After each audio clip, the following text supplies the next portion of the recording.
ότι μου συμπαθεί με το γιο μου. Ευχαριστώ σας πάρα πολλά.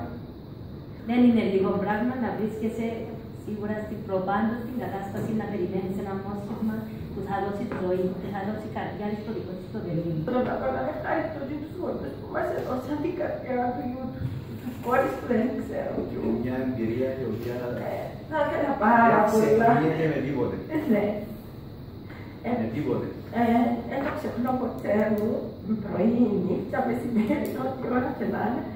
Γιατί άμα βλέπω το γιο μου που περπατά, που κάνει τα πράγματα που δεν έκανε,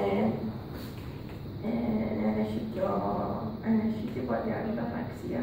Το 1995 έκανα την πρώτη μεταμόσχευση με τότε τη μητέρα. Ο πρώτος νεφρός διήρκησε 15 χρόνια. Χωρίς κανένα απολύτως πρόβλημα. Μια φυσιολογική ζωή κανονικά. Μετά συνέβηκε το απρόπτον και χάσαμε τον νεφρό.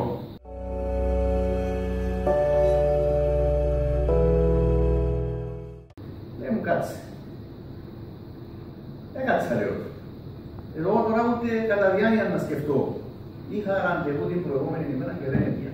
Ευαρύθηκα.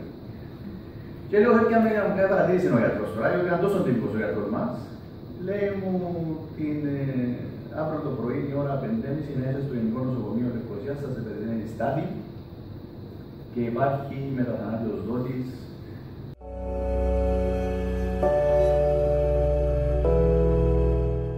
Το παιδί το οποίο είχε σκοτωθεί σε αυτοδιοικητικό δυστύχημα ήταν 29 χρόνων, πατέρας 2 παιδιών.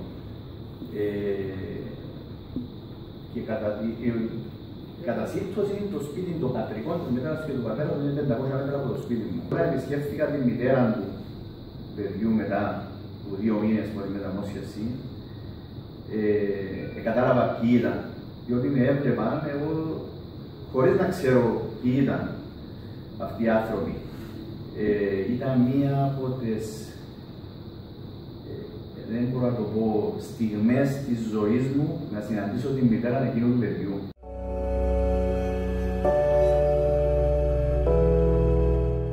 Μέσα στη μεγάλη επιτυχία που είχαμε να μας συμβεί αυτό, να κάνουμε την μεταμόσχευση, είχαμε και μία αναπηρία, εγώ, να δώσω ζωή στο άντρα μου. Η ζωή μας είναι κανονική, συνεχίζουμε να είμαστε συνδεδεμένος.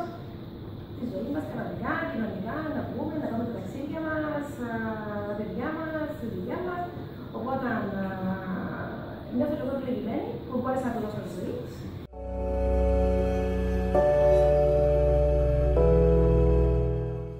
Είτε δότης είσαι, είτε λήπτης είσαι, ο πόνος είναι μεγάλος και μέσα από αυτόν τον πόνο δίνονται ανθρώποι. Σκοπός μας πλέον είναι να ενημερώσουμε τον κόσμο όσοι θέλουν και πρέπει να είναι